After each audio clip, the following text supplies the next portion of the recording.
dia a todos e a todas. Meu nome é Amir Labarque, sou diretor de Tudo Verdade e da conferência. Quero mais uma vez agradecer à Cinemateca Brasileira por estar co-realizando a conferência com o festival e por estar nesses 2 dias nos recebendo mais uma vez. É sempre um privilégio estar aqui. E nesse segundo dia a gente vai ter o prazer de ouvir pesquisadores brasileiros que têm dedicado seus trabalhos, suas pesquisas, mestrado ou de doutorado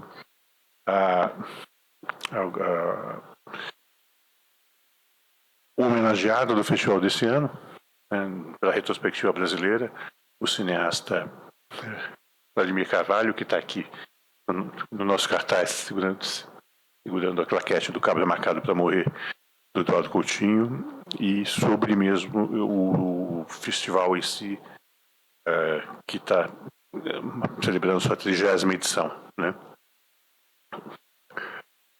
O Vladimir Carvalho já fez parte da história do festival e também fez parte da história dessa conferência. Há 10 anos ele participou de uma retrospectiva menor que nós tínhamos dedicado a ele. Ele estava completando 80 anos, dentro de Tudo Verdade, e ele esteve aqui fazendo uma masterclass com a gente, conversando sobre a obra dele. Então, fica o convite, está no YouTube do festival, vocês podem ouvir o Vladimir Carvalho, ele mesmo falando. E o Vladimir, como vocês devem saber, escrevia muito bem. Então, o Vladimir nos legou, se eu não me engano, 4 livros. Um deles foi editado pelo festival dentro dessa retrospectiva que a gente está falando, com textos dele sobre os próprios filmes, que é um livro que me parece importante para se conhecer, se navegar um pouco sobre como ele via o próprio cinema e via cinema de maneira geral. Um livro chamado Cinema Candango, em que ele reunia artigos mais genéricos e mais marcadamente ligados à presença dele em Brasília, e ele editou os roteiros com comentários do País de São Saruê e do Conterrâneos Velho de Guerra, que são 2 dos principais filmes dele. Então, é muito interessante perceber que o Vladimir, ele mesmo cuidava a vida inteira de refletir sobre a própria obra. Como vocês sabem, o Vladimir também foi jornalista, trabalhou como jornalista, então eu acho que um pouco dessa pegada, dessa prática de escrita cotidiana, ele soube aproveitar no cotidiano para escrever sobre os próprios filmes, os filmes dos outros. Ele teve essa atividade até o fim, né? Ele me contou que no ano passado, pouco antes de morrer, que ele estava tentando organizar mais um livro com mais textos esparsos que ele tinha publicado. Então, acho que é muito interessante perceber que o Vladimir é um dos documentaristas brasileiros e dos cineastas brasileiros, daqueles que mais escreveu sobre a própria obra e sobre a obra dos colegas e sobre a cena do cinema brasileiro. É claro que muitos estudos acadêmicos ou não têm sido realizados sobre a obra do Vladimir. Do ponto de vista não acadêmico, o Carlos Alberto Matos publicou há uns 15 anos dentro da coleção Aplauso e republicou ano passado uma espécie de biografia oral do Vladimir, quer dizer, uma grande entrevista que o Vladimir deu para ele, e que o Carlos Alberto Matos, que escreve regularmente muito bem sobre documentário, desenvolveu em um livro que vale a pena muito conhecer quem tem curiosidades sobre a história do documentário brasileiro, não só sobre a história do próprio Vladimir Carvalho. Fica essa dica para vocês. E para essa mesa a gente achou que era bacana trazer novos olhares de uma nova geração de pesquisadores sobre o cinema do Vladimir Carvalho. Nos pareceu que ele ficaria, como ficou, né, muito, um desses estudos, ele chegou a comentar comigo, muito orgulhoso de saber que a obra dele continuava a inspirar a pesquisa de jovens pesquisadores nas universidades brasileiras. Então, nós convidamos 2 desses pesquisadores para a conversa nessa manhã aqui na conferência.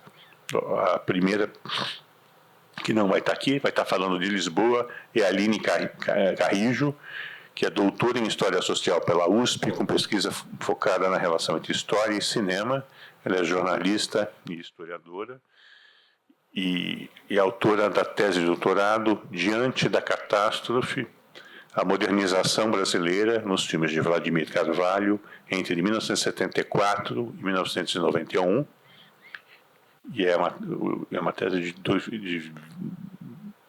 2024, portanto, do ano passado. E também nessa mesa é um prazer receber o André Manfrim, que é diretor de cinema, produtor, pesquisador e professor, e nos honra esse ano também fazendo parte da equipe do próprio É Tudo Verdade. Ele é formado em cinema e história na USP, é mestre e doutorando em meios e processos audiovisuais, pesquisando as interações entre cinema e cidade na história do documentário. É autor da dissertação de mestrado de 2023, a fase brasiliense do cinema de Vladimir Carvalho, um projeto de história e memória popular para Brasília. O próprio Vladimir comentou comigo que leu a tese, que leu a dissertação de mestrado do André e que estava muito orgulhoso dela. E vamos torcer que esses 2 estudos também ganhem publicação, também virem volumes, virem livros no futuro próximo, né? Eu vou convidar o André para assumir essa manhã, e essa dinâmica vai ser a mesma dos outros dias. O André e a Aline vão apresentar seus estudos, e aí a gente abre para conversar com todo mundo. André, muito obrigado. Por favor, assuma aqui, o microfone é todo seu.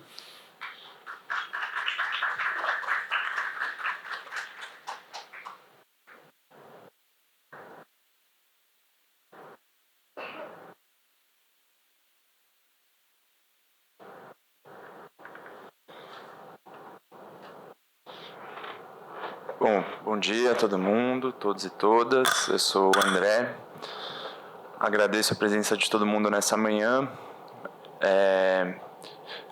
O combinado é que a Aline faz a fala dela em primeiro lugar e eu, na sequência, faço a minha. Então, convido a Aline a começar a conferência e, na sequência, eu faço uma intervenção e a gente faz um debate ao final.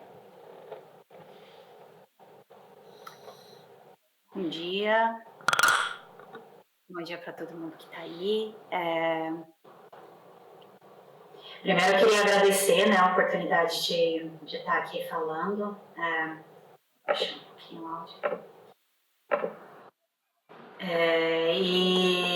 Enfim, queria estar aí presente, não foi possível por uma questão de data mesmo, mas agradeço muito a organização por ter me permitido participar mesmo à distância, né? O Matheus, o André, o Amir, o Ronald também na técnica. Então, muito obrigada por essa oportunidade. Para mim é um prazer estar falando no É Tudo Verdade, que é um festival que eu acompanho desde muito tempo, né?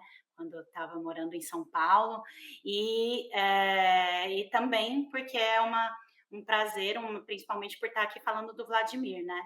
Que é uma honra poder estar homenageando ele mais uma vez. Claro que queria ter feito mais em vida, né, infelizmente ele faleceu no ano passado e tive menos oportunidades do que eu gostaria de ter feito essa homenagem, então é uma honra muito grande poder estar agora fazendo isso mesmo, que depois. Acho que a morte dele até foi pegar a minha tese, né, o texto da minha tese, rever para essa apresentação, para preparar a fala, e eu escrevo lá, né, Vladimir, um documentarista ainda em atividade, então apesar dele ter morrido, como o Amir falou, né, ele morreu com 89 anos, mas estava ativo, né, então realmente foi, uma surpresa aí, né, um choque receber a notícia da morte dele no ano passado. Eu tinha falado com ele em abril, sobre a minha tese, enviar a minha tese para ele, acho que ele não conseguiu ler inteira, mas foi muito bom ter falado com ele, a gente se falou nessa época e também por ter falado com ele sobre a admiração que eu tinha pelo trabalho dele, né, e inclusive isso durante a minha tese foi uma questão que eu tinha que estar sempre, admiradora da pesquisadora ali, né, para fazer meu trabalho.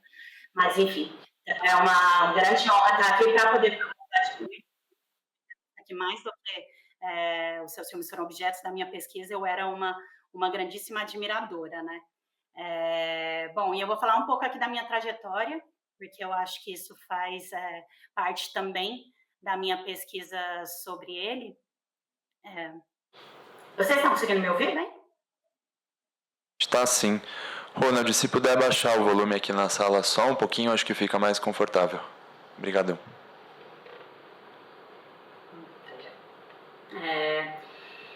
Então, como a minha disse, eu sou jornalista, sou historiadora.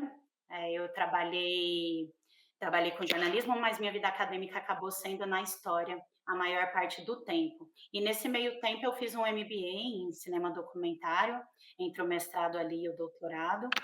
E foi quando eu comecei a ter mais contato com a historiografia mesmo do documentário, e quando eu decidi que eu gostaria de fazer minha pesquisa, né, de seguir minha pesquisa nessa linha. Então eu tive contato com o chamado cinema moderno, né, que é até os anos clássicos do Rio, que seria ali da década de 60 e 80, e dos documentários dessa época. E tendo contato com esses documentários, eu acabava sentindo, eu senti meio que quase que naturalmente, uma falta de imagens sobre o Centro-Oeste ali, goiana, né, então eu tinha uma curiosidade natural de entender isso e sempre que se falava do Centro-Oeste era ali na perspectiva, de Brasília e, né, que faz parte ali do contexto, mas nunca tinha visto imagens ali, outras imagens, até eu tomar contato com algum dos filmes do Vladimir, sobre o interior de Goiás, né, que são 3 dos 4 dos filmes que eu analiso, e isso que me aproximou dos documentários dele, né. E aí isso eu fui atrás, fui vendo, fui analisando, fui procurando os outros documentários que falavam ali sobre o Centro-Oeste, sobre Brasília, tomando contato com a obra, e quando eu fui analisando mais profundamente esses filmes, né, eu vi que tinha na verdade ali uma interpretação sobre o Brasil, né? E aí é essa a tese que eu defendo, né? Que esses filmes em conjunto, então no total eu separei, depois de, não foi assim no início, né? Eu primeiro fiz um levantamento maior de filme e aos poucos eu selecionei 6 curtas e um longa, né? O longa é o Conterrâneos, Velhos de Guerra, mais conhecido, e outros 6 curtas que falam sobre esse processo de modernização do Brasil a partir do interior.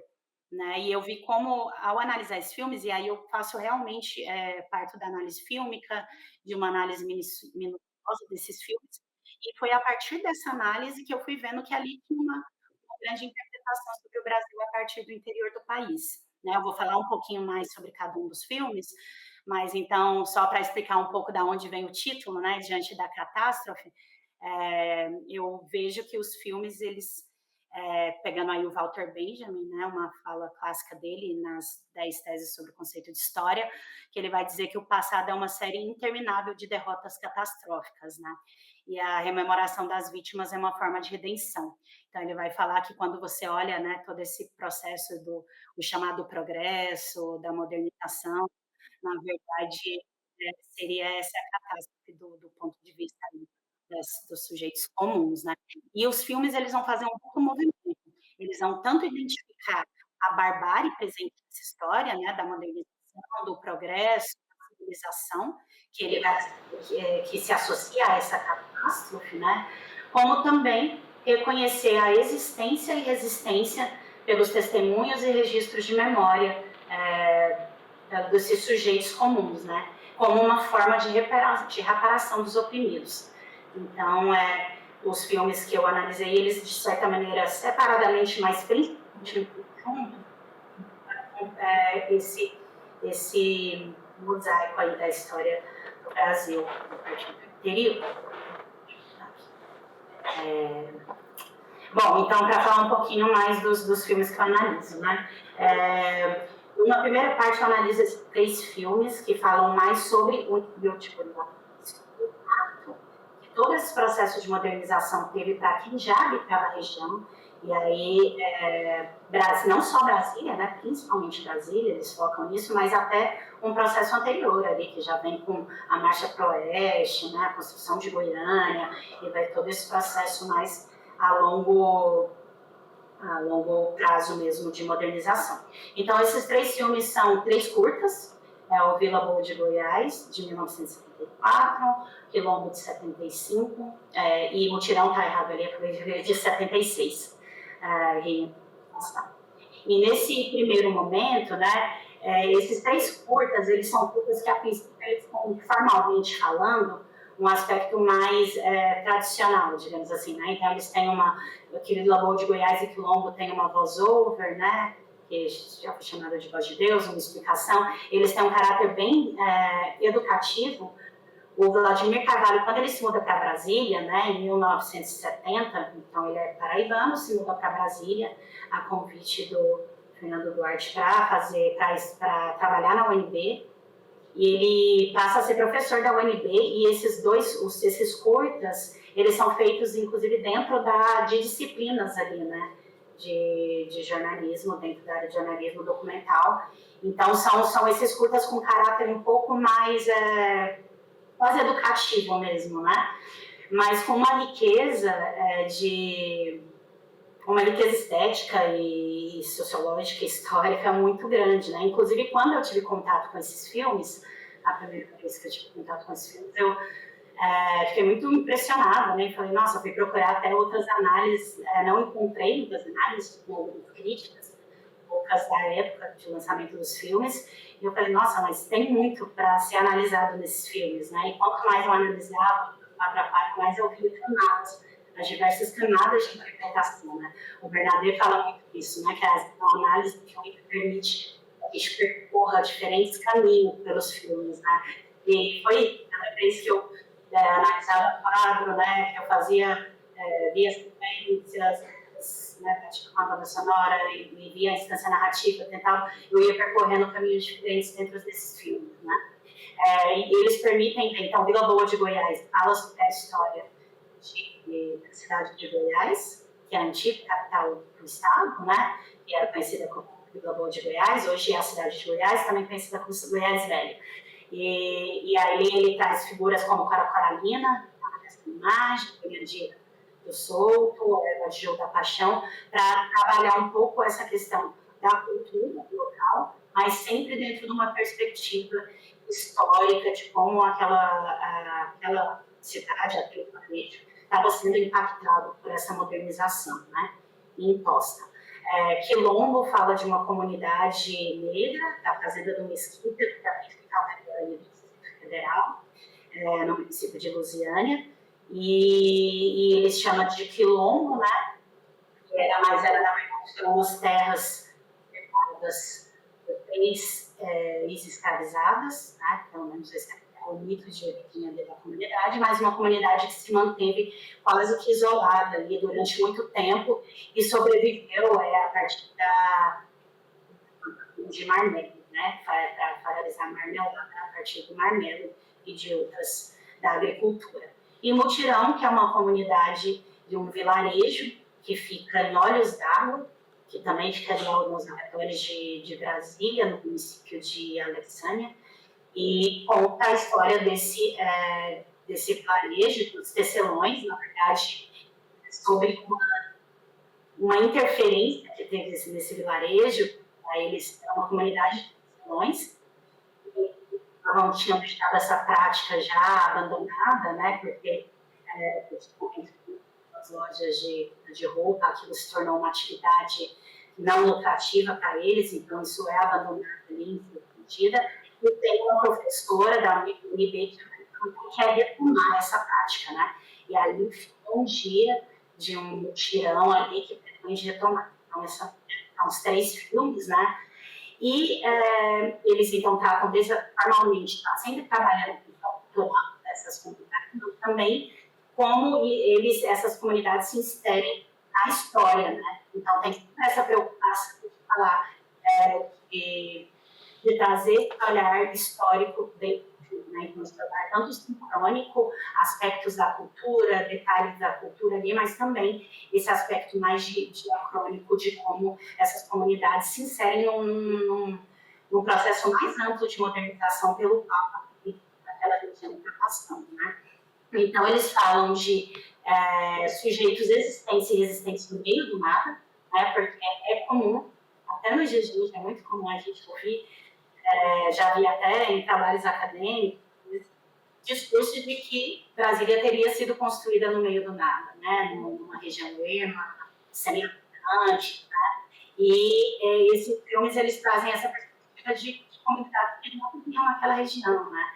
A primeira fala do Quilombo é muito interessante, que do Nata, que é a voz, né, que fala, o morador da região, ele começa. É a primeira fala do filme. Teve sim, que ali onde Brasília era a de criação, então já começa com uma afirmação para dizer, olha, nós já estávamos aqui, né? Não existia no meio do nada. Então ele reforça essa ideia de sujeitos existentes e de existentes, né? E aos poucos ele vai questionando, né, esse desenvolvimento, essa organização chega como, né, um grande discurso de Brasília como uma grande modernização, né, da região, e para que, de que forma esse desenvolvimento vai acontecer, né? E quando você, então, existe ali uma concentração de poder, né, nesse momento, e aí a gente tem vários disputas que mostram como houve um aumento de latifúndios, né? Os próprios filmes, né, eles trazem falas dos moradores sobre como a terra, quando veio o processo de urbanização, eles venderam terra muito barato, agora eles não têm mais o que vale dinheiro, né? Então, especulação imobiliária, e sempre a partir de quem já estava vivendo ali na região.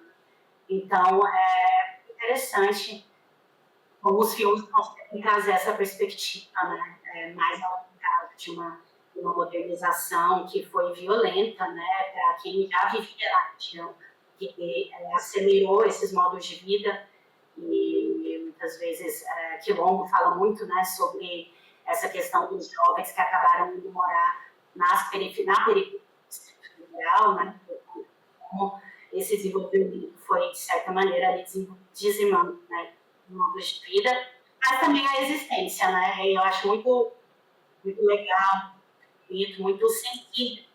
Características do Vladimir era essa sensibilidade de mostrar essa pessoa ali como sujeito da gente. Né? Então, eles, sim, existe uma força muito forte que está ali para desenhar, mas também existem sujeitos ali que resistem diante disso, né? Também mostra muito como esse desenvolvimento entre campos e cidade está sempre ali. E o cotidiano de pessoas durante a ditadura militar. Então, são filmes que são realizados em 74, 75, 76, né? Nesse caso aqui, e mostra as dificuldades econômicas que eles viviam, né? Que acho que é uma perspectiva interessante aí de análise desse período, que muitas vezes se fala muito da ditadura militar por conta de, né, de liberdade de imprensa e, claro, né, questões super importantes de ter nesse período, mas também teve um impacto muito forte, do ponto de vista de um arroxo mesmo econômico, das pessoas de sobreviver. Então, esses são os 3 primeiros filmes que eu analiso, mas depois mais os filmes que falam diretamente sobre, mais diretamente que também tem muito a ver aí com o que o André vai falar, então eu vou passar um pouco mais rápido sobre isso, Mas aqui eu trago muito esses filmes de Brasília, né? Que é o Brasília Segundo Feldman, de 69, e o Terranos Velho de 1950, e também depois o Perseguido, mas fala um pouco do Perseguido depois, de 74. Eles vão trazer essa tensão, né, entre um discurso, né, uma visão hegemônica de que Brasília seria essa grande modernização de um interior, né, ali de um Brasil central, atrasado, né, de um sertão sem atraso, e essa história vista de baixo a partir de quem veio construir Brasília, né, de quem foi para construir Brasília, os escritores de Brasília. E aí ele vai mostrar como esse foi de fato um processo violento, né, e quando você analisa o processo de construção de Brasília, né, que foi criado ali uma espécie de habilidade jurídica, de estado de exceção. O Cidadão Lins Ribeiro fala muito sobre isso, né, quando os trabalhadores vão ali para erguer, existia muito a questão da habilidade, de precisar de construir, enfim, isso criou-se um ambiente ali, que enfim, não dá para detalhe aqui, mas que permitiu diversos abusos, né? Diversos abusos de trabalhadores, diversas mortes, e contraste o tempo inteiro, né?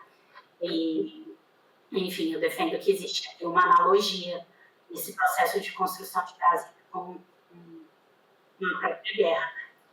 Mas, e por fim, né, essa parte também. E por fim, o Perseguini, que geralmente também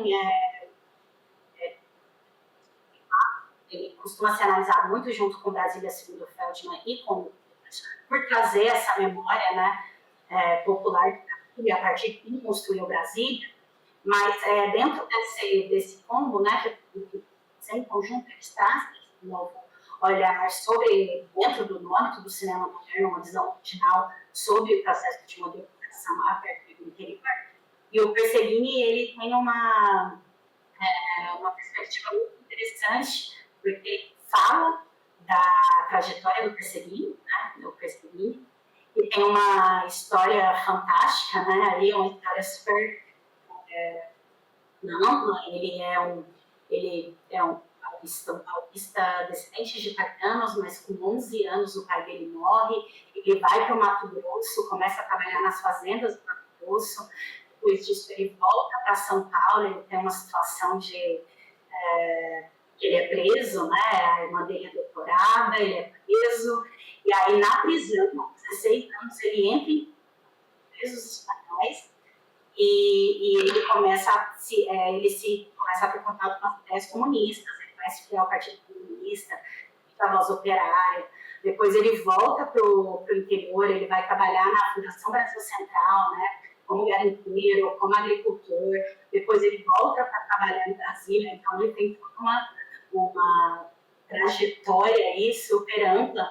E quando analisado em conjunto dos filmes, ele faz uma espécie de borda geográfica sobre essas realidades apresentadas, né? Ele ali pelo chamado Brasil Central, que inclusive é uma definição que vai para além ali do Centro-Oeste, né? Do que a gente chama de Centro-Oeste, que seria o centro que pega todo o norte do Brasil, que é onde teria se inferido a questão da marcha para o oeste, né, lá com Getúlio Vargas, né, então, antes disso, com o Serviço de Proteção Índia, SPI, então toda uma longa duração ali de ocupação nesse interior, e vai fazendo essa borda geográfica, né,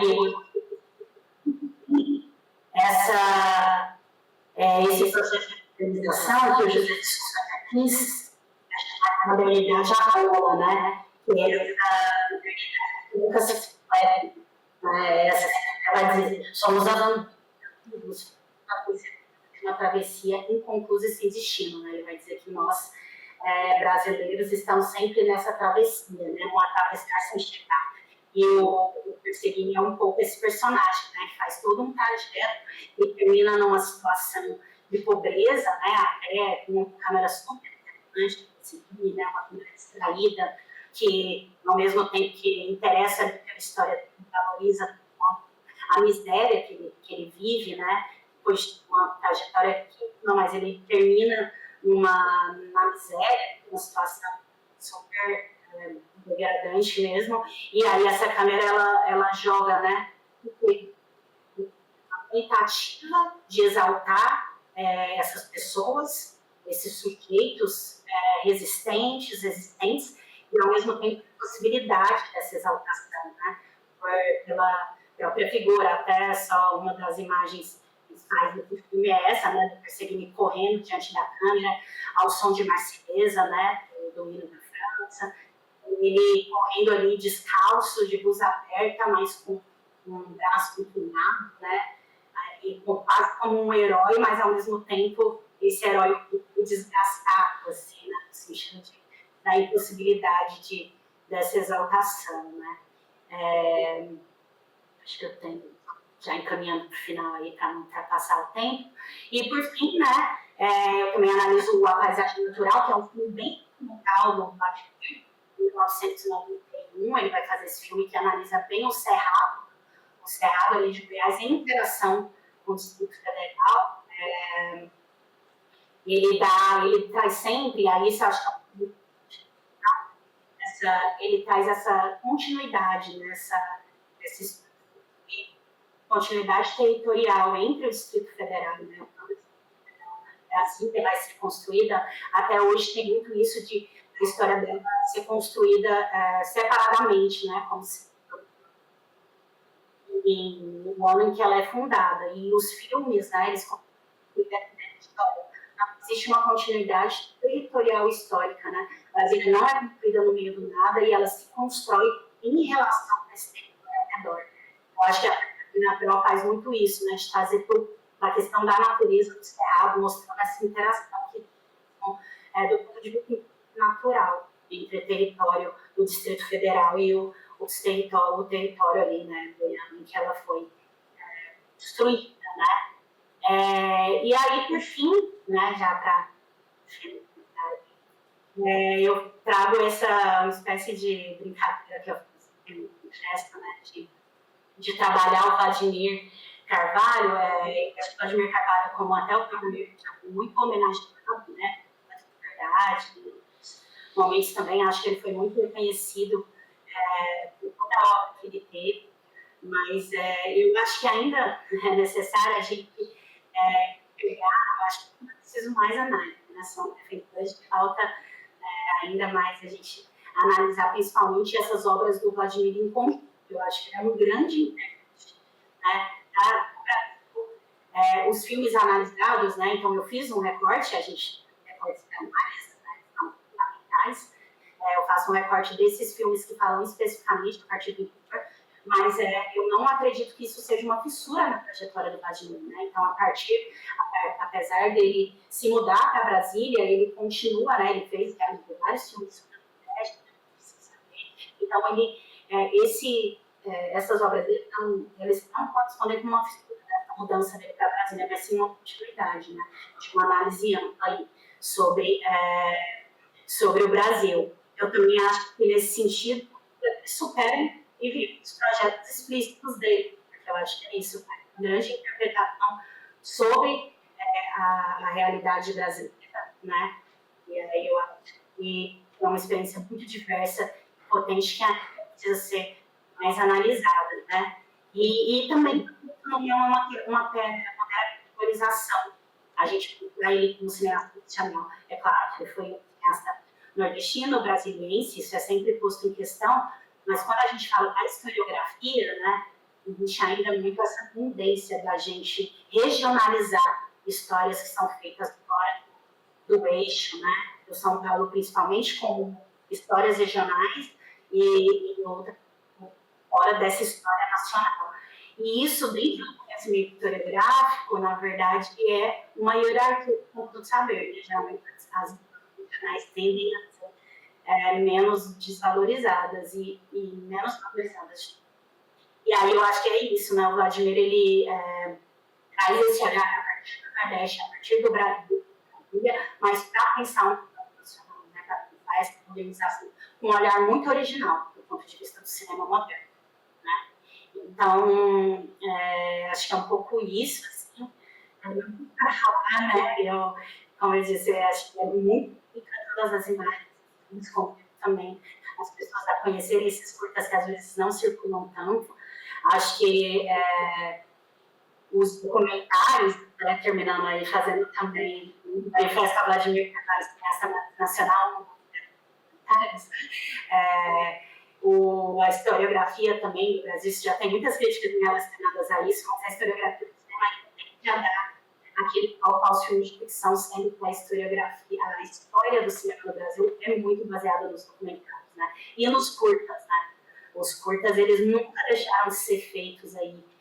Quando a gente fala de regiões, né, também fora de um eixo, né, econômico, os curtas sempre foram presentes. Então, analisar os curtas, os longas também, né, desses documentaristas, eles é muito rico, assim.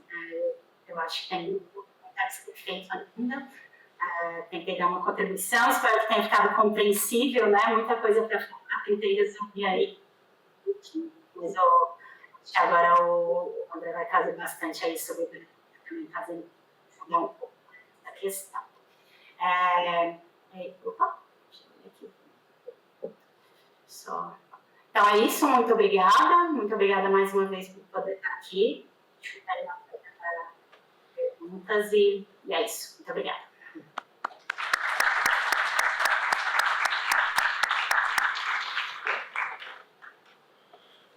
Bom, obrigado, Aline, pela fala.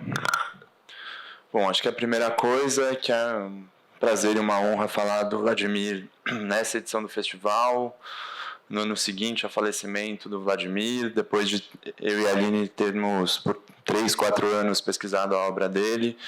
Também um prazer ter sido produtor da parte brasileira do festival desse ano e ter, portanto, produzido a retrospectiva do Vladimir, que o festival honrosamente exibe esse ano, com a presença dos 9 longas do Vladimir. E também vale lembrar, 4 curtas dele vão estar disponíveis assim que terminar o festival presencialmente, a partir do dia 14, no Itaú Cultural Play. Então, 4 dos filmes, alguns que a Aline comenta, é a Bolandeira, Romeiros da Guia, já lembro os outros 2, estão disponíveis na plataforma online a partir do dia 14.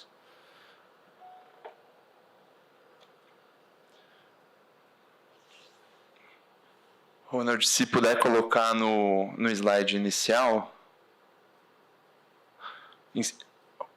Excelência para um Trem de Ferro, A Bolandeira, Romeiros da Guia, e eu já lembro o 4º e último filme. Bom, o que eu vou falar é um pouco um resumo da minha pesquisa, que foi uma dissertação de mestrado, foi orientada na Universidade de São Paulo pelo professor Eduardo Moretin, que é um historiador do cinema brasileiro. Está disponível online, se alguém tiver interesse, enfim, e depois a gente pode conversar um pouco mais também. O projeto da dissertação é esse, Fase Brasiliense do cinema de Vladimir Carvalho, um projeto de história e memória popular para Brasília. Então, um pouco eu agrupei, de forma semelhante à Aline, os filmes do Vladimir sobre Brasília, num que eu chamei de uma fase brasiliense. Então, eu vou falar rapidamente antes do que o Vladimir fez antes disso. Ele se muda para Brasília, como disse a Aline, no final de 69, começo dos anos 70, já ligado ao UNB para trabalhar na Universidade de Brasília como professor de documentário desde o início, então isso é muito marcante na trajetória dele. Antes disso, em 59, Vladimir participa do Aruanda, que é um filme do Lindo Arte Noronha, que é um filme, espécie de mito de fundação do documentário moderno brasileiro, um filme muito conhecido, muito discutido. Ele assina assistência de direção do filme. Os roteiros originais estão na Fundação Cine Memória, então é um filme que tem um pouco esse estatuto de inaugural do documentário moderno brasileiro, esse movimento que vai até os anos 80, segundo a periodização mais tradicional.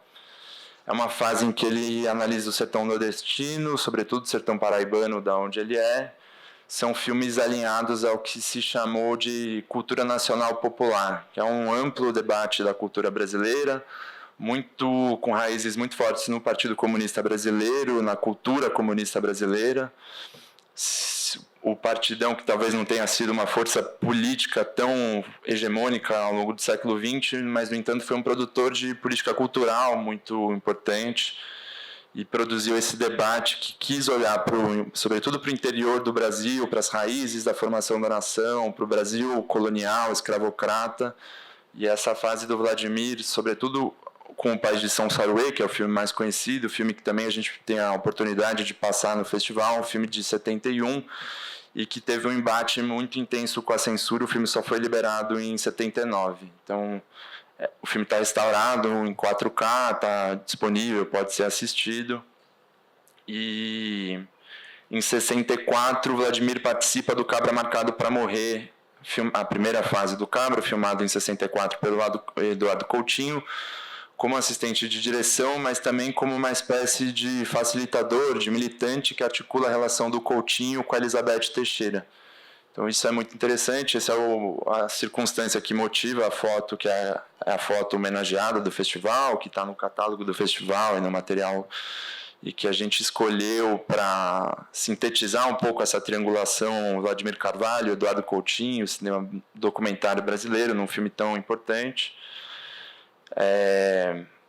Porque o Vladimir estava lá em 64, inclusive depois do golpe, ele quem abriga a Dona Elizabeth no Recife, então ele é ali uma figura militante começando a sua trajetória como documentarista.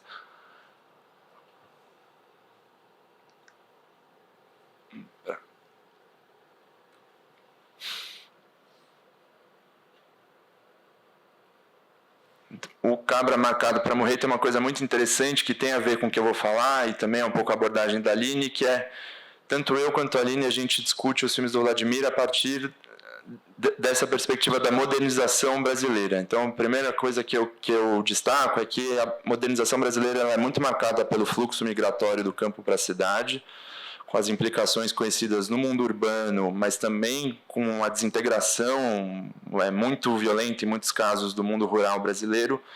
E o Cabra Marcado tem uma coisa muito interessante, que é a própria trajetória familiar da Dona Elizabeth, política, mas também familiar e afetiva, é um exemplo muito claro de uma família que se desestrutura nessa diáspora da modernização brasileira. Então, quando o Coutinho vai refazer a memória da família dela, tem um filho no Rio de Janeiro, um filho em São Paulo, e a memória familiar se fragmenta nesse processo de migração para a cidade, de um jeito que não é exatamente o debate central do filme, mas é uma coisa que está ali e que certamente o Vladimir, atento, percebe, isso está no filme, faz um pouco parte da obra dele posteriormente.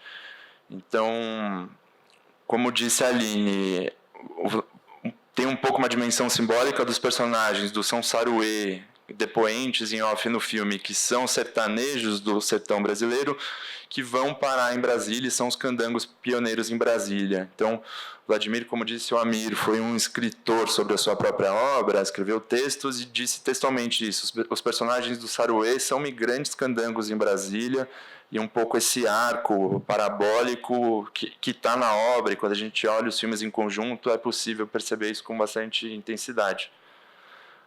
O Vladimir, eu acho que criou com os filmes uma épica popular para esse personagem coletivo que é o povo brasileiro, os setores populares da sociedade brasileira. Então, o Conterrâneos, o Eras de Guerra, é um filme que a todo momento trabalha uma dimensão coletiva e que eu percebo, digo que é épica mesmo. O filme começa com uma citação ao Brecht, com uma citação que textualmente pergunta quem construiu as muralhas de Brasília.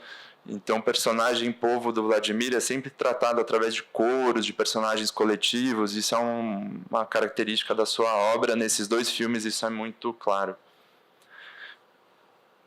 E Brasília, com as suas particularidades, as grandes cidades brasileiras, Rio, São Paulo, tem uma dinâmica de absorver esse contingente populacional migrante que vai morar nas periferias, com um passivo urbano conhecido, mas Brasília tem essa particularidade de ser cidade construída do zero e de ser um ponto de encontro dessa população migrante que vem, sobretudo, de Goiás, Brasília, de Minas Gerais.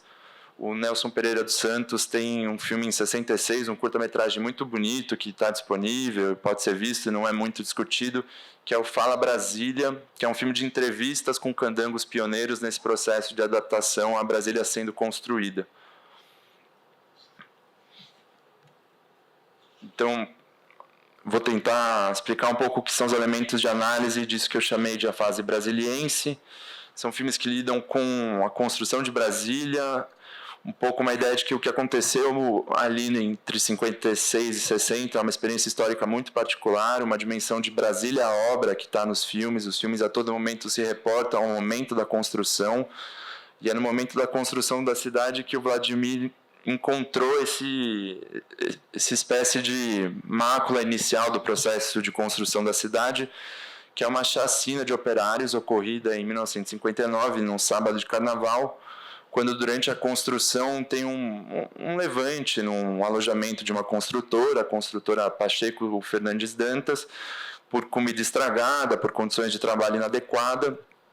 E o que acontece é que a Guarda Especial de Brasília, que é uma espécie de força armada, policial ligada à Nova Cap, né, empresa construtora de Brasília, fuzila um alojamento de moradores. Tem uma quantidade de mortos até hoje não descoberta, mas é algo na ordem de dezenas.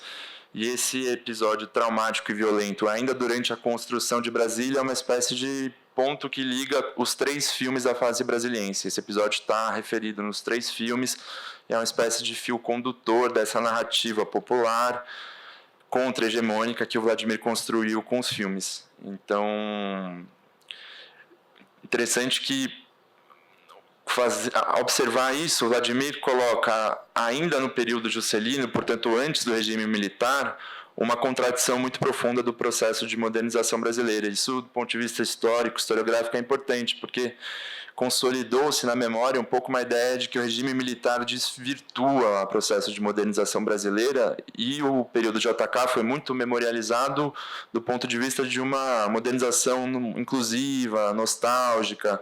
As séries da Globo dos anos 80 reforçaram muito esse imaginário, e o Vladimir aponta que na construção de Brasília tem ali algo de muito violento e muito contraditório, um pouco na linha do que a Aline discutiu. Outra coisa interessante é que a mesa tem a ideia de ser novos olhares sobre a obra do Vladimir, e tanto eu quanto a Aline discutimos a obra dele a partir das questões da modernização brasileira. E eu acho interessante notar que isso não é exatamente um olhar que a gente coloca sobre as obras, mas sim que os filmes do Vladimir convocam. Assim, é uma análise muito imanente das obras, porque isso está nas obras, e isso até então não tinha sido exatamente o centro da discussão e das análises, e acho que não é à toa que tanto eu quanto a Aline, com pesquisas no campo da história, encontramos isso na obra do Vladimir de maneira muito latente, e no final, o final da minha apresentação discute um pouco isso, porque acho que isso é um pouco do ineditismo da obra dele. Acho que o Vladimir foi pioneiro numa discussão sobre as contradições de Brasília, que nos anos 80 se consolidaram no debate historiográfico, no debate na arquitetura, sobretudo, mas o Vladimir, com os filmes, captou isso já a partir dos anos 70 com muita força. A ideia de um longo modernismo, achei que valia citar, a ideia do historiador Marcos Napolitano, é uma ideia interessante para pensar a obra do Vladimir, é um pouco a ideia de que tem um curso histórico de longa duração no modernismo brasileiro que começa ainda na geração dos anos 20 e que tem em Brasília uma espécie de ponto culminante. Então, o Marcos trabalha a ideia de que nos anos 80 a energia cultural, política do modernismo perde força, encontra uma espécie de esgotamento, e os filmes do Vladimir, o conterrâneo sobretudo, está um pouco inserido nesse processo de fazer um balanço crítico do modernismo, através de Brasília, claro, percebendo os limites, as contradições desse processo que produziu um projeto de Brasil e que se efetiva em alguma medida, mas que, claro, tem tensões internas, tem limites, contradições muito claros. Então, a fase brasiliense, nela eu agrupei os 2 curtas, que é o Brasília segundo Feldman, o Perseguini, que é um filme de 84, co-dirigido com Sérgio Morricone, e o Conterrâneos. O Brasília segundo Feldman é um filme muito interessante, e os arquitetos, a história da arquitetura tem revisto o filme, redescoberto o filme, porque é um filme que é um filme de compilação, um filme do que se chama de found footage, que é um filme que, nos anos 70, o Vladimir tem acesso a imagens feitas por um norte-americano, que é o Eugene Feldman, que é um artista gráfico, que estava em Brasília a convite dos modernistas para filmar as obras da cidade.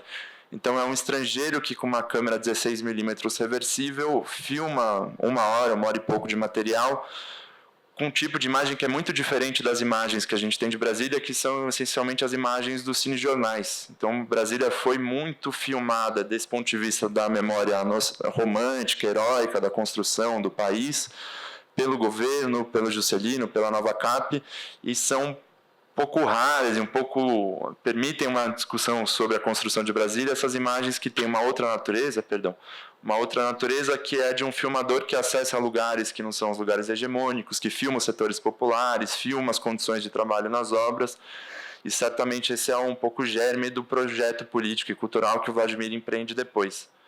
Então, são imagens distantes do que o Paulo Emílio Salles Gomes chamou de rituais do poder, porque justamente filmam margens, brechas e outras situações. E aí o filme é uma compilação dessas imagens com depoimento de 2 personagens, que são Luiz Perseguini, que, como disse a Aline, é um militante do PCB, uma figura operária, um lavrador que errou pelo país, tem, de fato, uma trajetória muito interessante.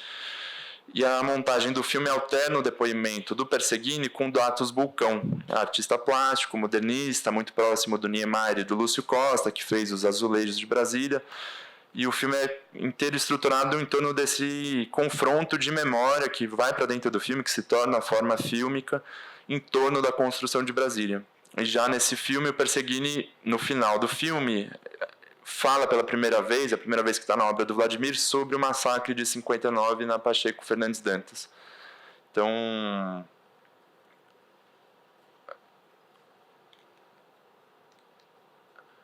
eu vou pedir para o Ronald passar o trecho separado do Perseguini, do Brasília Segundo Feldman, para a gente ver um pouco da textura que o filme tem, do tipo de filme que foi feito. As imagens são muito bem preservadas, muito bonitas, e é um trecho em que o Perseguini fala justamente, pede autorização para o Vladimir para contar sobre o episódio, porque o episódio é encoberto, né? Tem até registros na mídia anti-juscelinista da época denunciando o ocorrido, mas tem uma operação de abafamento e até os anos 70 o episódio é basicamente desconhecido.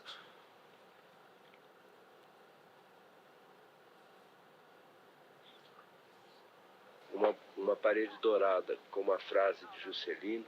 Essa parede também foi um estudo que o Oscar me pediu para fazer.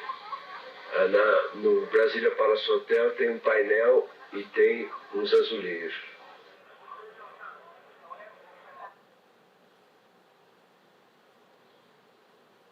Luiz Perseguini, agricultor, 60 anos de idade, estou em Brasília desde 58, 4 filhas, mulheres, 2 homens, iniciei na Nova Cap. Na Nova Cap fui para o campo e vivo de agricultura. Há anos que dedico a esse tipo de trabalho. Aqui a gente sofreu muito. Aqui a gente sofreu fome e minha mulher, se é preta, ficar branca. De tanta fome, em Brasília também. Foi como a gente adquiriu uma mancha no pulmão, uma cerceira. Mas como tudo no mundo passa, né, a gente passou essa fase difícil. E passou outras fases mais difíceis, que chama-se perseguição. Brasília ofereceu até muita vantagem para alguns, mas para outros não. O operário sempre é operário. Bastante sacrificado, né? Porque o operário trabalhava, né? Estava numa construção. Poeira, pó, na hora de comer, ia para as cantinas, raridade nas cantinas, alimentação boa, da hora ruim, greve, por questão de alimentação, principalmente na Pacheco Fernandes Dantas, onde houve a chacina. Pode falar, né? Deve falar ou não? Perfeito, teve uma chacina na Pacheco Fernandes Dantas por questão de alimentação mesmo. Então, era duro. Qualquer reclamação, a JEB estava tomando posição. Qualquer alteração em cantina, qualquer alteração que houvesse em alojamento, era convocada a JEB imediata. Isso era a ordem mesmo do presidente da Nova Cap, doutor Israel Pinheiro. Houve um comentário, inclusive há algum em Brasília ainda, com o braço amputado. A reclamação partiu na cantina. Alimentação má e falta d'água. Então os operários reclamaram e houve uma subordinação dentro da cantina. Tentaram quebrar. E eles convocaram a JEB. E a JEB veio imediato quer dizer, mais ou menos 1 hora e meia, quando foi aproximando da noite, 8h30, 9 horas, a Jade veio, não deu o menor aviso e começou a metralhar o acampamento em geral. Os que saíram correndo, foram metralhados, ou atirados de revólver. Os que não fugiram foram baleados. Os que foram baleados e mortos foram imediatamente arrancados. Ô, Ronald, já pode cortar já o trecho, por favor? Bom, então é isso. No final dos anos 70, essa narrativa não é conhecida, então tem uma dimensão de trazer à tona uma verdade histórica até então encoberta. Os canteiros de obras de Brasília, que, enfim, o projeto da arquitetura moderna previa uma modernização do canteiro de obras, uma industrialização, concreto armado, e um pouco as imagens dão conta de uma artesania muito popular, de um processo de construção de Brasília muito precário, em muitos sentidos, muito sertanejo. Então isso certamente chama a atenção do Vladimir e é um elemento importante.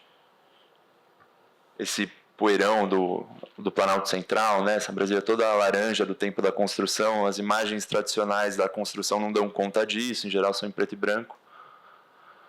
Aqui algumas imagens do Perseguini, eu vou sumarizar porque a Aline falou do filme, enfim, é um filme que lida com esse personagem, a história de vida dele, num filme de testemunho, num filme de sistema direto, de som sincrônico, 16mm, mas o tempo todo cotejando a história de vida do personagem com a trajetória do Partidão. Então, o PCB, como produtor de cultura e como um elemento da história brasileira dessa segunda metade do século XX, é importante para o Vladimir. O Vladimir foi um militante do PCB durante boa parte da sua vida, até os anos 90, manteve a filiação, e certamente um personagem que encantou e que foi descoberto pelos alunos do Vladimir, fazendo pesquisa para exercícios de documentário. O Sérgio Morricone tem um papel nisso, e fazem esse filme, que é um filme simples. O Vladimir chamava de um filme artesanal, os créditos são escritos em carvão e filmados, mas é um filme pouco visto e pouco discutido, e que acho que tem um interesse para o cinema de testemunho, para o cinema de entrevista.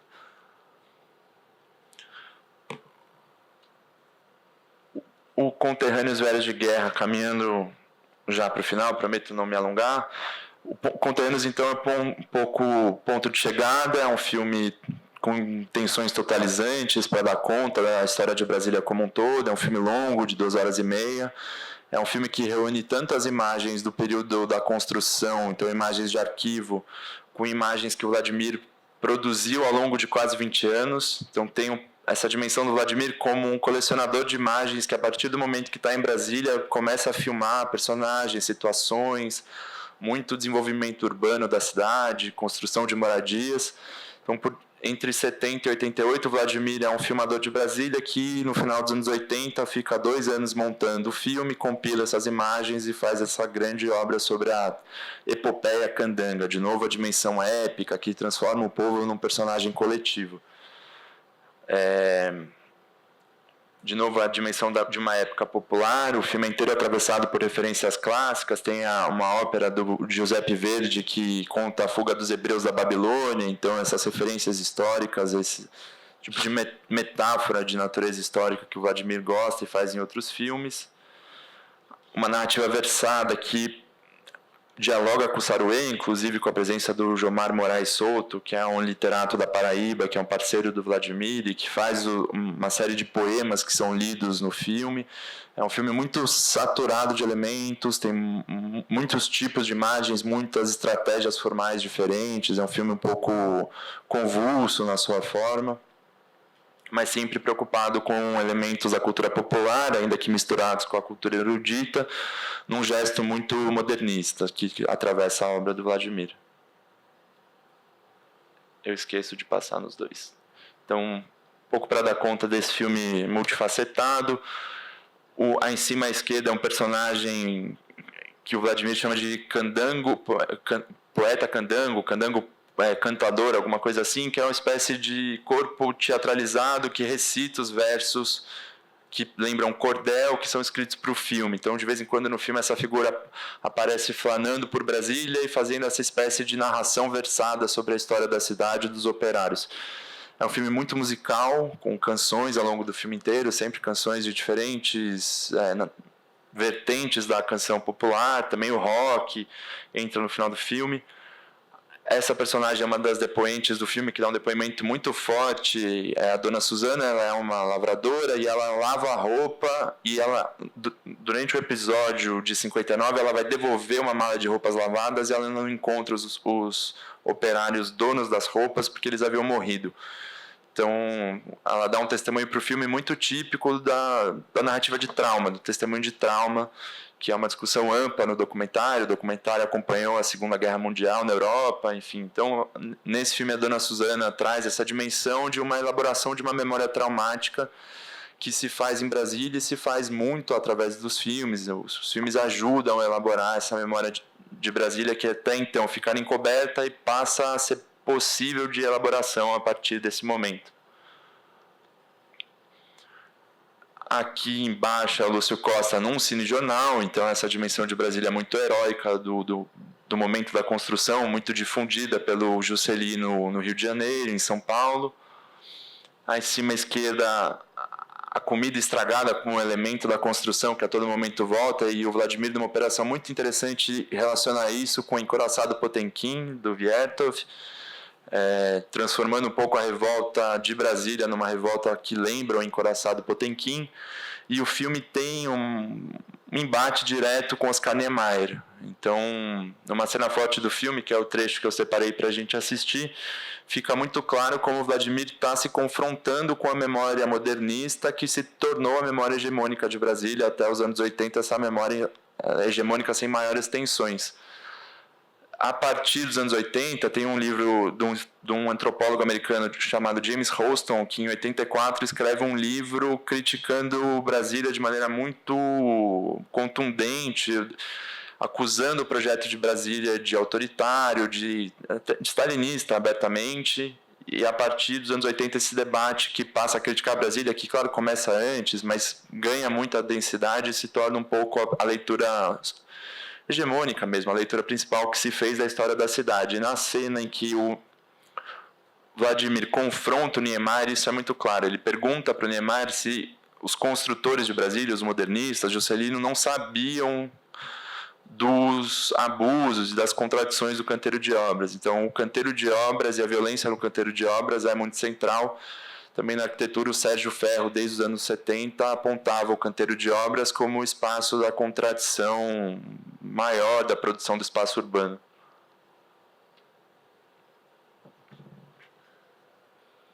Então, é um pouco de balanço da fase brasiliense. Já comentei, mas a memória hegemônica passa a ser confrontada por uma memória popular que se dispersou, que é fragmentada, que em geral não tem imagens de arquivo que deem conta, né, desse imaginário simbólico. Uma memória que é muito oral, então que o documentário tem uma capacidade de acessar com bastante privilégio, porque é capaz de dar voz e registrar através do testemunho oral os personagens, os agentes que construíram essa experiência histórica.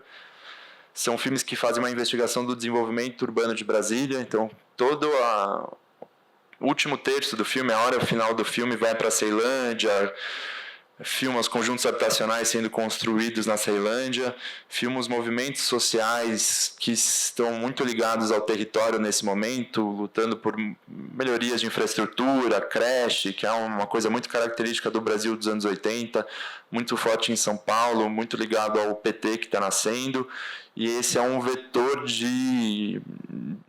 da sociedade civil que ajuda a derrubar o regime militar. E esse filme dá conta um pouco desse processo em Brasília, olhando sobretudo para a Ceilândia, que foi um espaço fundamental desse autoritarismo da gestão do espaço urbano durante o regime militar, com políticas remocionistas. Então a dimensão urbana é importante nesse filme, está lá o tempo todo, mas já muito atravessado por um caldo de civilismo dos anos 80.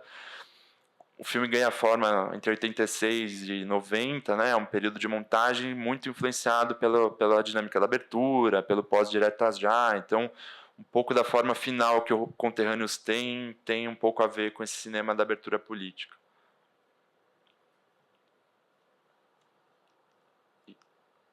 Caminhando, então, para concluir,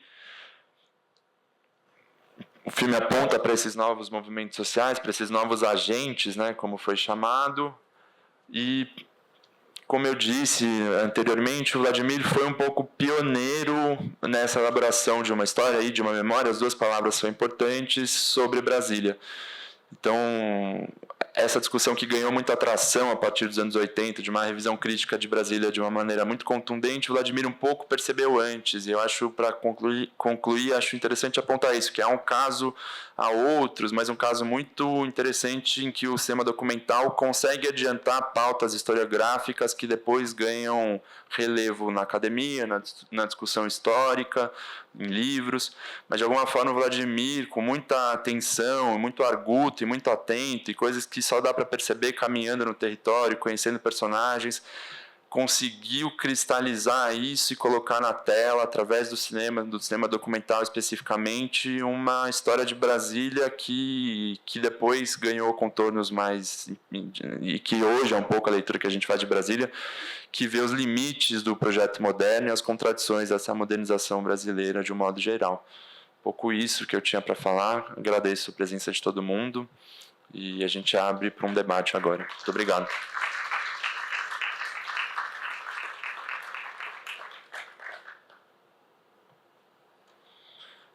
Aline, você nos escuta?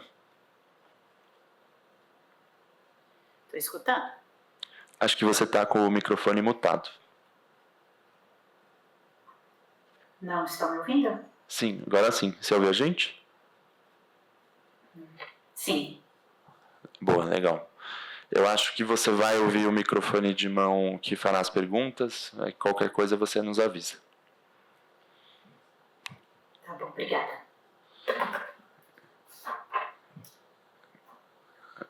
Tem duas perguntas ali, a Juliana e o outro moço.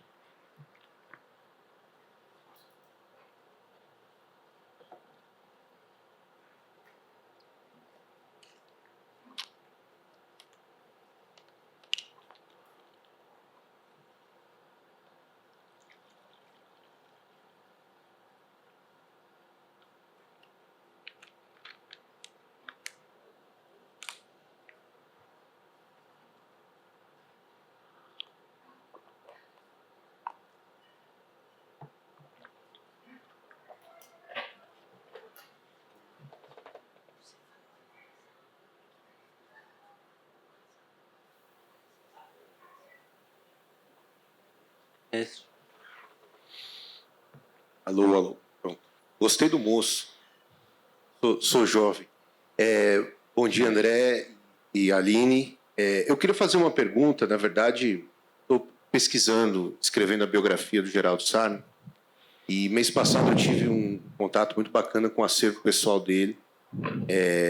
E entre as preciosidades que eu descobri está uma carta que o Vladimir escreveu para ele, uma carta de 4 páginas, longa, e que tem vários significados. Sim, é uma carta bonita e ao mesmo tempo um pouco ressentida. Eu não tenho a carta que o Geraldo mandou para o Geraldo, manda uma carta para ele, ele responde para o Geraldo. E o Vladimir tem um trabalho ali no projeto Nordeste. Ele, pelo que eu entendi da carta, ele inicialmente faria um trabalho com o Geraldo, ele acabou não fazendo. Acho que ele participa nas bordas ali da condição brasileira. E eu queria que vocês falassem um pouco, assim, eu não sei se na pesquisa de vocês, no trabalho de vocês, vocês encontraram, porque o Geraldo ele era uma liderança do CPC na Bahia e o Vladimir uma liderança do CPC na Paraíba. Então, eles tinham um contato ali, eles tinham uma correspondência, eu imagino que eles não tenham trabalhado juntos, mas eles se falavam, né? Então, eu queria que vocês falassem um pouco sobre isso, assim, especificamente do trabalho do Vladimir no projeto da Condição Brasileira, se vocês encontraram alguma coisa, se existe algum registro disso. Antes de entrar na sua resposta, a Maria Dora Mourão gentilmente me lembrou que eu errei o encoraçado Potemkin do Eisenstein. Eu cometi essa gafe na frente do Luiz Felipe aqui, especialista em cinema soviético. Falei que era do Vertov, né? Não é Vertov, agora a gente sabe que é Vertov. Aline, quer... Acho que a gente pode... Eu falo primeiro e você fala em seguida. Não sei se eu tenho... Enfim, o que eu acho é que tanto o Geraldo Sarno quanto o Vladimir talvez sejam os principais formuladores das imagens que o documentário fez sobre o sertão brasileiro. O Geraldo Sarno, ligado aos filmes produzidos pelo Farcas, faz uma série de curtas culturais e sociais para dar conta. Tem um filme sobre, como chama isso, artesanato, né? Então, e certamente conversaram porque o Vladimir ele entra para o CPC em Salvador. Então ele é mais ligado ao CPC da Bahia, próximo do Glauber, estudou na faculdade na UFBA com o Caetano. Então não é na Paraíba que ele se filia à tradição CPCista e ao PCB. Então conversaram certamente. Agora eu não conheço, não sei se a Aline conhece, projetos em comum, projetos cinematográficos em comum, ou que tenham filmado juntos. Pode ser que tenha havido troca de intenções, mas eu não saberia te dizer especificamente. Eu também não cheguei a ver nenhuma interação direta, até os filmes eu vi os filmes da Caravana Farcas, na verdade, fui atrás, acho que tem uma relação muito direta, inclusive com o modo de filmar do Vladimir também, mas essa relação direta também não entrei em contato com nem disso. O Vladimir, ele sempre falava de um sentimento de isolamento em Brasília, né? Tem isso bastante nas falas dele, nos livros de memória dele. Então, não sei qual era o teor desse sentimento que ele fala, mas também não tive contato com nada mais direto. Não. Agora, certamente são dois cineastas envolvidos com a cultura nacional popular. Eu acho que se algo os une é a força dessa cultura política que está no cinema novo, está nos filmes de ficção, no Glauber, mas que no documentário tem essa dimensão de dar conta de um Brasil profundo que até então não tinha espaço em tela, né? A partir dos anos 60 esse imaginário se cristaliza, mas até que o documentário moderno, o cinema novo, a literatura regionalista que é antes, faça um retrato desse Brasil popular, regional, mas a ideia de nacional que congrega regionalismos vários, né, com limites da dimensão de regionalismo, como disse a Aline, são dois personagens cuja trajetória ficou atravessada por essa cultura popular comunista, que é a orientação cultural do Partidão depois que o Partidão abandona, no final dos anos 50, a política soviética do realismo socialista. Então, acho que é aí que eles se encontram, mas mais detidamente eu não saberia dizer.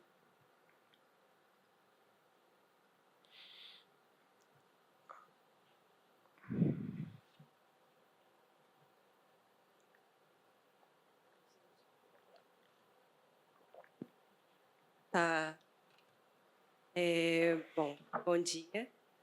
É muito bom ouvir vocês, né? Já não é a primeira vez que a Aline e o André falaram do Vladimir. Eu tenho, na verdade, uma pergunta, Aline. Eu queria saber se essa relação que você faz do Benjamin com a obra do Vladimir Carvalho, se é uma coisa sua como pesquisadora ou se isso aparece de alguma maneira, né, no pensamento do Vladimir Carvalho. Pergunto porque, por exemplo, no caso do Eduardo Coutinho, ele menciona, né, diretamente a leitura do Benjamin, enfim, uma visão da história que passa um pouco, eu acho, por essa visão das teses sobre o conceito de história, enfim.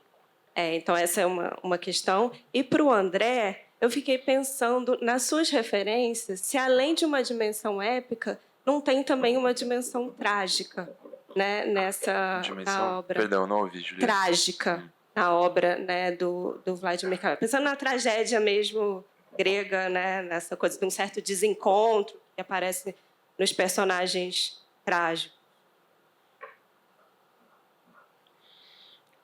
Acho que você pode falar primeiro, Aline.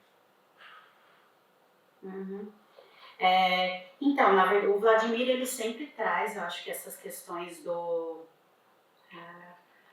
oprimidos, de certa maneira, né, de falar sobre esse cidadão comum, né, também do sertanejo, desse ser coletivo que ele traz, mas essa foi uma aproximação que eu fiz Eu acho que está bem direto nos filmes dele, mas foi eu que fiz, não veio de uma fala dele sobre isso, né?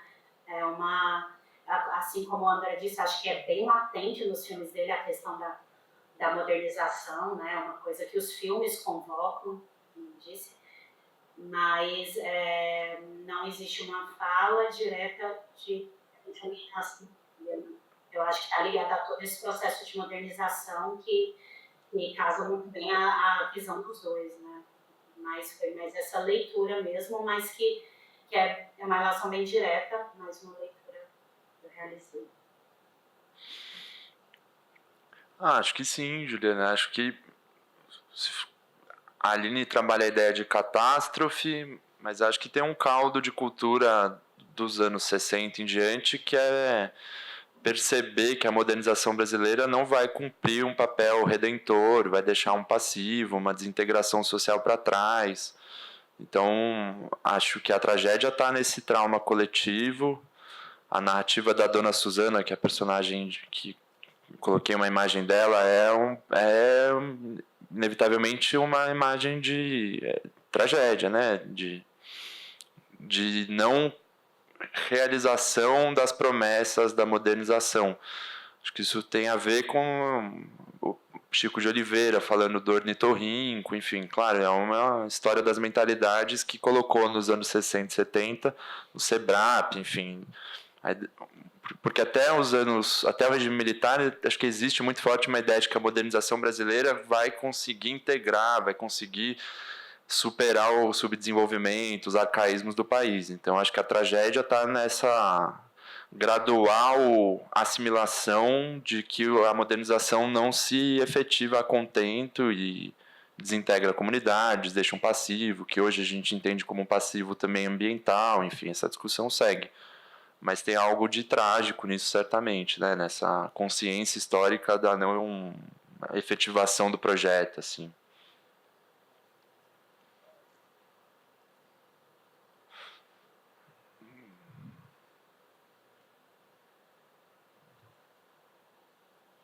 Oi, gente. Obrigado mesmo pelas falas, Aline e André. Uma pergunta mais formal, talvez. Uma coisa que o André colocou, mas eu queria estender também para os filmes que a Aline falou. Eu queria perguntar para vocês, pensando, vocês dois falaram, enfim, dessa fase brasiliense, né, do Vladimir e do trabalho dele, enfim, né, enfim, seja no Goiás, seja em Brasília, e eu queria perguntar de vocês qual que é também, digamos, que vocês entendem como, digamos, a importância formal para o cinema que o Vladimir faria depois também dessa fase, o que dessa fase permanece. E eu gostei dessa ideia que você trouxe, André, também dessa fase brasileira também como uma construção de um estoque de imagens. Eu queria também entender um pouco na prática como que se dá esse jogo de uso e reuso das imagens nos filmes e como que isso também rebateu enfim, em temas que são apontados aqui, que depois vão ser retomados só em filmes posteriores. Como que é esse jogo desses filmes que vocês localizaram para o resto da obra que o Vladimir faria depois, ligado ou não ligado a Brasília?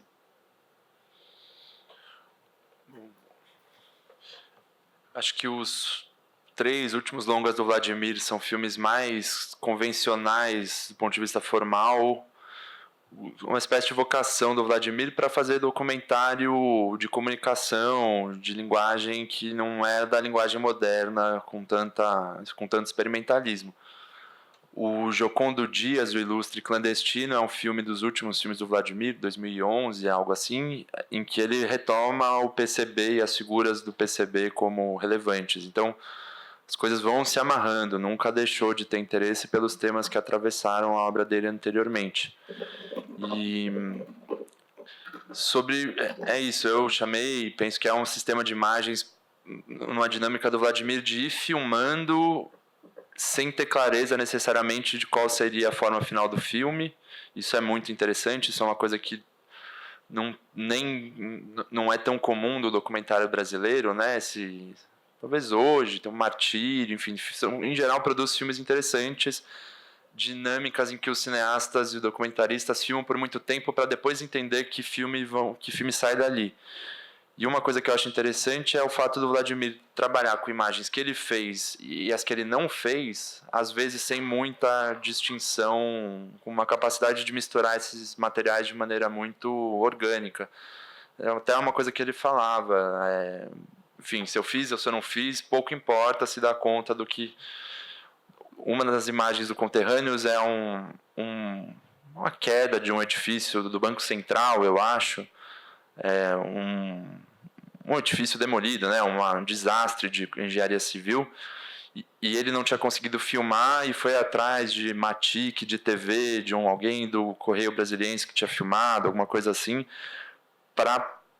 então é um pouco arqueólogo das imagens, no sentido de aquilo que eu não posso estar presente compõe o filme de maneira tão importante quanto é necessário pôr na tela. E da mesma forma, essa dimensão de ele vai para Brasília em 69, 70, e não tem, portanto, acesso à história pregressa da cidade. Então é preciso recuperar com imagem de arquivo, ele faz com maestria. Então acho que o sistema de imagens é isso, é ele filmando por muito tempo, produzindo um estoque de imagens para ser elaborado depois, e ao mesmo tempo sendo capaz de absorver imagens pregressas. Eu acho que em relação, principalmente os filmes ali de Goiás, quando ele chega, tem muito disso, assim, acho que o André tocou num tempo que eu acho que ele tinha uma intuição muito forte, né? Uma intuição e uma sensibilidade de saber que ele tinha que filmar ali, né? Nesse sentido do colecionador. Então, os filmes de Goiás mesmo, ele fala, cara, eu estava ali, eu precisava filmar, né? Eu sabia, ele tinha um projeto do Homem do Cerrado, mas era quase que uma coisa, ele sabia que ele tinha que filmar aquelas transformações que estavam acontecendo, né?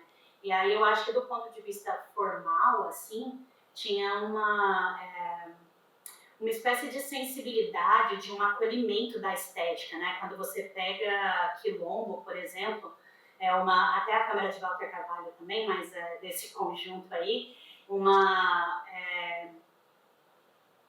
sensibilidade mesmo de acolher aquelas pessoas naquele lugar, que inclusive permitindo que elas se fabulem diante da câmera, né? Então, esse cuidado com o depoimento, mas não só com o depoimento, com a memória, mas com o ambiente ali que está inserido. E também, para além disso, uma das coisas que o Vladimir faz, que é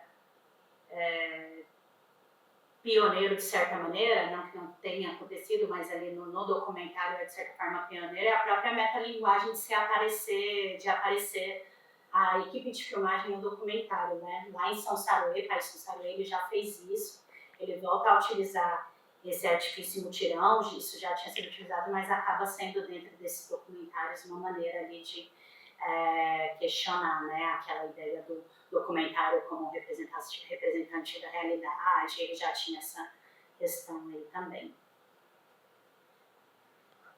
Legal. Mais questões, gente? Eu consegui, graças à nuvem, achar a carta e depois até compartilhar com vocês. É uma carta de 6 páginas, eu tinha falado 3. Eles tiveram um encontro em fim de dezembro de 67, na Paraíba. O Geraldo foi filmar o Dramática Popular e o Vladimir, ele faz uma reportagem, foi publicada aqui no dia 13 de janeiro de 68, falando da visita do Geraldo, enquanto ele estava filmando o Dramática Popular, e o Vladimir dá várias dicas para ele de quem ele tinha que procurar, onde ele tinha que ir e o que ele tinha que fazer. E aí o Vladimir dá um longo relato aqui, que é super interessante, certamente vocês sabem, né?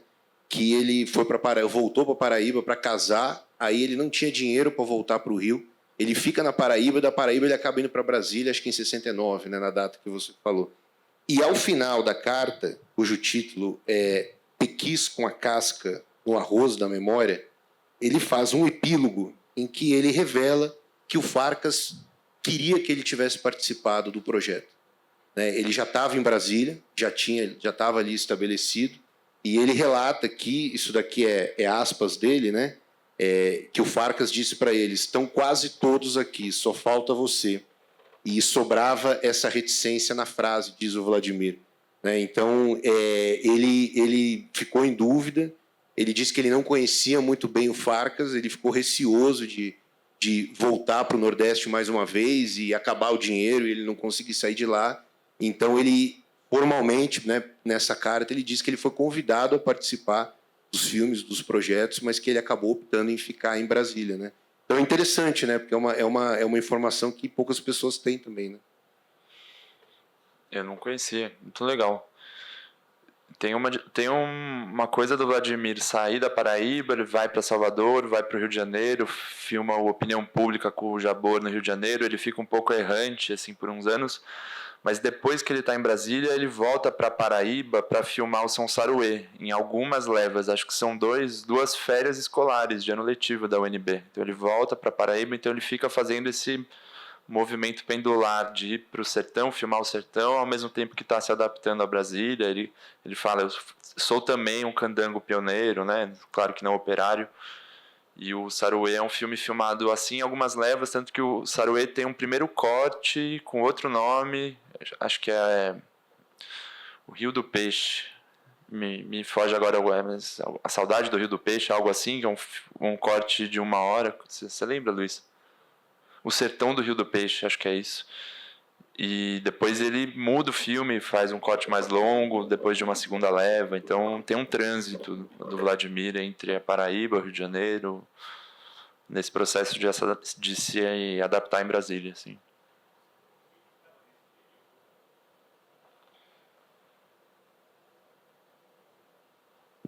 Oi. Então, ele estava nesse período, o depoimento dele, o depoimento do Valtinho Carvalho, várias vezes, dessa semana, viu, quando a gente apresentou o Saruê, ele estava muito... o Vladimir teve experiência do Aruana, do Romero da Guia, foi para o Rio de Janeiro, né, ajudar o Jabor, ele fez o Cabra, teve experiência do Cabra que foi interrompido, ele foi para o Rio e ajudou o Jabor como assistente faz tudo, de 2 filmes, Opinião Pública e um outro filme que é Rio, Capital do Cinema, alguma coisa assim, um documentário meio institucional feito com encomenda, recursos do governo Carlos Lacerda, que na época estava fazendo colocando muito dinheiro no Rio, em cinema no Rio de Janeiro, mas ele está, segundo o Valtinho e segundo ele mesmo, desde 65, o foco dele é fazer o país de São Saruê. Tá? Se eu não me engano, ele faz 2, em 67, tem vai e filma, em 70, 69, 70, 69, volta e filma. Né? Ele precisa ganhar vida, então ele no Rio de Janeiro ganha vida como jornalista, né? Vai ser convidado pelo Fernando Duarte para apresentar a Bolandeira. Ele vai continuar, ele vai filmando, mas o grande projeto era o País de São Saruê. Em resumo, fazendo curta, uma longa história. Ele queria fazer um filme sobre o sertão.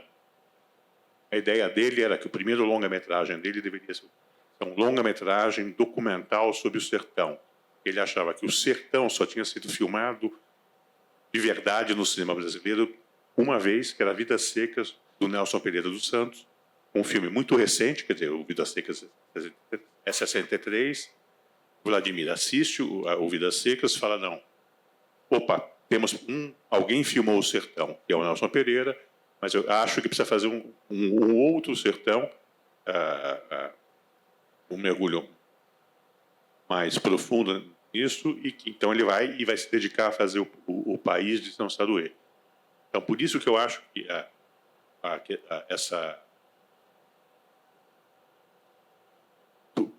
primeiro, as turmas se falavam, né? Mas ele não se linkaria à Caravana Farcas, porque ele estava muito no projeto dele, né? Todo mundo meio ajudava a Caravana Farcas. Isso que o Farcas, venha, Vladimir. O Thomas convidou todo mundo. Entendeu? Quem estava fazendo cinema ou não fazendo cinema, que tinha algum interesse, que pudesse, vamos. Essa história da caravana é muito assim. Ele com certeza teve contato com Geraldo, como teve contato com vários outros dessa época. Então, esse era só um comentário. O segundo comentário é essa questão do Vladimir, criador de imagens de Brasília. O método do Vladimir era era, desde que ele mudou para Brasília, filmar sempre. E filmar tudo que ele achava que era interessante. Então, vários filmes do Vladimir surgem porque ele, olha, existe aquele material, ele foi rodando. Ainda existe no acervo do Vladimir muito material de Brasília. Isso ele falava muito. Ele é um dos... em Brasília, quando se fala do Vladimir, existe essa ideia de que o Vladimir é o grande documentarista da história de Brasília. O Vladimir está de 1970 até agora, até 2020, até a pandemia, quer dizer, ele filmou pouco depois disso, mas ele filmou 50 anos de Brasília. Algumas vezes ele sabia para o que era, mas, em geral, ele não sabia para o que era. Isso que ia dar a origem a isso. Acho que a Dora quer fazer um comentário. O País de Sansarue, a cópia ativa foi montada na USP, na Escola de Comunicações e Artes. Com a colaboração da Maria Dora Mourão, né? O montador foi Eduardo Leone e eu fui assistente de montagem do Sansarue. E uma característica do Vladimir importante é que o Vladimir acompanhava a montagem passo a passo. Ele também era um montador, mas ele tinha consciência de que não podia ser ele sentado no viola. Tinha que ter um montador bem dele. Que o bom diretor sabe que não pode ser montador. A não ser os grandes gênios, obviamente. Tem na história do cinema gênios, diretores que também são montadores. Mas o montador é fundamental. E o Vladimir tinha essa consciência. Mas ele... enquanto o filme foi montado lá na ECA, ele morou lá na cidade universitária, porque também ele não tinha dinheiro para ficar em outros lugares, e ele conseguiu ficar lá no CRUSP, lá do CRUSP, ali ele, na verdade, o que eu lembro, muito tempo, mas o filme, na verdade, ele termina de ser construído ali na montagem, porque foi uma imersão total em cima do material. Então, enfim, acho importante, porque o Saruê é um marco, né, na obra do Vladimir, e ele ter sido feito junto com a USP, junto com a ECA, junto com a gente, acho que mostra também muito bem a personalidade do Vladimir. E outra coisa importantíssima é que o Vladimir, paraibano, mas ele se considerava um cineasta brasileiro. Ele não queria, tivemos muito contato no fim da vida dele. Felizmente, ele morre antes de terminar a ideia de criar um acervo Vladimir Carvalho em Brasília. Ele não queria tirar o material de lá. Eles não quero que o meu acervo, eu tenho que ficar em Brasília. Eu sou um cineasta de Brasília, que olhei para Brasília, o acervo não pode sair daqui. E de lá para cá, a gente está numa bela luta para que realmente o acervo seja organizado e lá. Parece que agora, uma notícia nova, coisa que antes ele não tinha conseguido, porque ele falou com a Universidade de Brasília, ele falou com a prefeitura lá, Distrito Federal, ele tentou de todos os jeitos conseguir uma infraestrutura que permitisse ter o acervo dele organizado, e ele nunca conseguiu. No fim da vida dele, começou uma história com o IFAM, Agora parece que tem uma reitora nova na Universidade de Brasília e declarou que ela, a UNB, vai, sim, criar as condições necessárias para criar o que seja Museu Vladimir, enfim, qualquer que seja, não sei como é que vai chamar. O Cine Memória eu não sei se eles vão manter o mesmo nome, espero que mantenha. A ideia é manter, então tá bom. Então, ótimo. Não, então, só para Claro, sim, que é um pouco a agenda do que está acontecendo agora. Acho que só o que eu posso adicionar é isso. Se tem material bruto, né, captado dessa coleção de imagens do Vladimir que ainda pode ser preservado lá, isso é inclusive fonte de pesquisa sobre a cidade, né, material farto e certamente produtivo de pesquisa histórica. Eu falo que o Vladimir é um historiador de Brasília, puxando um pouco a sardinha para o meu lado. Esse material, o Conterrâneos tem, segundo o que ele escreve, 90 horas de material filmado. Esse material bruto é fonte de pesquisa, né, e merece acervo, preservação, enfim. Eduardo Leone, que montou também o Conterrâneos Velhos de Guerra, também em colaboração com a Escola de Comunicações e Artes.